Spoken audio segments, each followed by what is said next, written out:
Hello, everyone. Welcome to EnglishPod. My name is Marco. And I'm Erica. And today with Erica, we have a very aggressive lesson for you today. That's true. We've got a revolutionary lesson. Yes, today at EnglishPod, we're protesting. So, Erica, why don't you tell us what a protest is?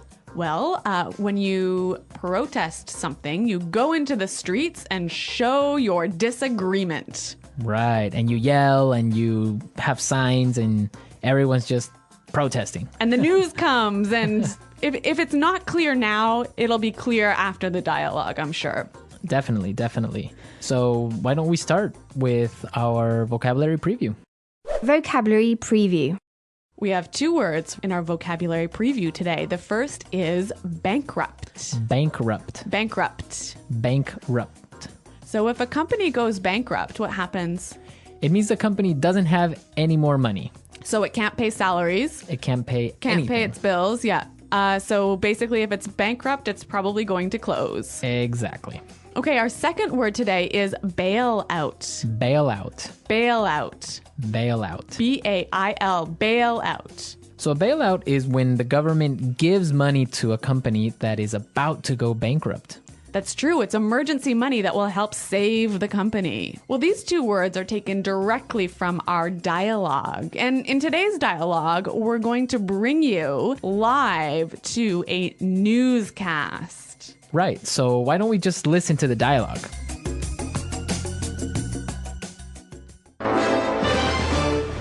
This is Action 5 News reporter Sarah O'Connell reporting live from Washington, D.C., where a protest has broken out. Thousands of angry citizens are protesting against the proposed bailout of the auto manufacturing industry. Sir, Sarah O'Connell, Channel 5 News, can you tell us what's happening? Yeah, we're here because we feel this is an injustice. The financial irresponsibility of big business has to stop. We're here to show the government that we don't like the way they're spending our tax dollars. Sir, but what exactly is making everyone so angry? It's an absolute outrage, Sarah. The U.S. government wants to give $25 billion of taxpayers' money to the auto industry. These are companies that have been mismanaged and are now nearly bankrupt. I see. But many supporters of the bailout argue that it could help save the jobs of millions of hardworking Americans. That may be true, and I, for one, don't want to see anyone lose their job.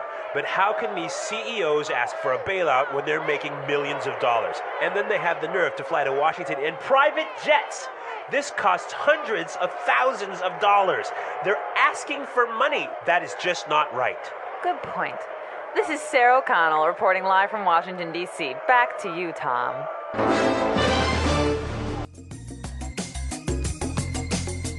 Wow, these people are really angry. I think they're furious.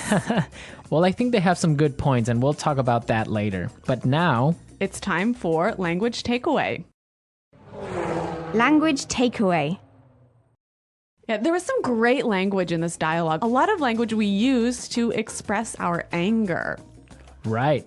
And one of those words, and the first one for language takeaway, is injustice. Injustice. Injustice. An injustice. So an injustice is something that isn't fair. It's totally unfair. It's unfair, yeah. This is an injustice. Let's look at our second word, outrage. Outrage. Outrage. An outrage. So Erica, why don't you give us an example on how you would use outrage? There's no more coffee. This is an outrage. Yeah, there we go. That's an outrage. Okay, Let's go to our next word now. breakout. Break out. Breakout. Break out. So we have some great examples on how we use breakout, so let's listen. Example 1. War is broken out in Antarctica as countries of the world fight for control of the icy continent. Example 2. Officials are warning that fighting could break out in the border regions. Example 3.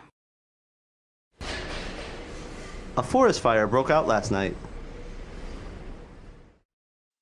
Well, this is a wonderful phrasal verb that means... To begin suddenly. Okay, so I think that's pretty clear. Yep, Yeah. breakout. Let's go to our next word now.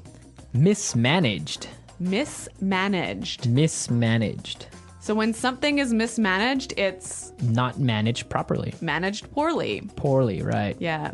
Our final word today is Have the nerve to.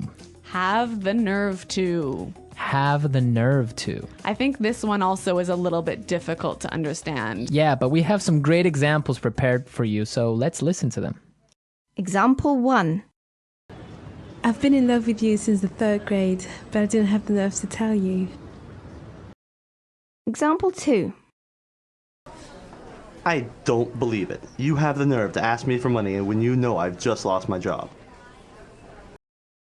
Example 3. What? You have the nerve to bring your new girlfriend to visit my mother. So have the nerve to is like dare to do something, right? Yeah, how dare you? Yeah. Have the nerve to. It's like, I can't believe you would do that. Yeah, I think that's quite clear. Mm-hmm. Yeah. Okay. A lot of great words in our dialogue today. And also, we have some really interesting grammar in today's dialogue. Right, so today, let's look at some grammar breakdown.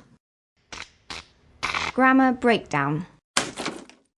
In this section, grammar breakdown, we show you a particular grammar structure and explain a little bit about how that structure affects meaning. So it's not really about getting the grammar perfectly right.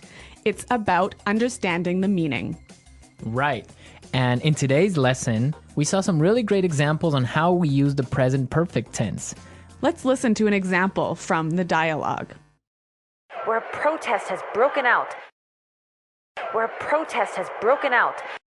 See the verb here, break out, like a protest has broken out, happened in the past, right? Right? And it's still going on now. Exactly. So present perfect is used when we're talking about an event that happened in the past and is continuing on now, Exactly. or is continuing to affect now. Exactly. Okay, I think that's pretty clear. Yeah, but now if you want to indicate or if you want to demonstrate that the action has finished, the event is over, then you would say it like this. A protest broke out. A protest broke out. In this form, you see that the protest is over. It happened yesterday already. Right, and I think it's really emphasizing the fact that it is no longer affecting the present moment. Exactly. So remember the difference between present perfect and simple past. Now we are ready to listen to our dialogue a second time.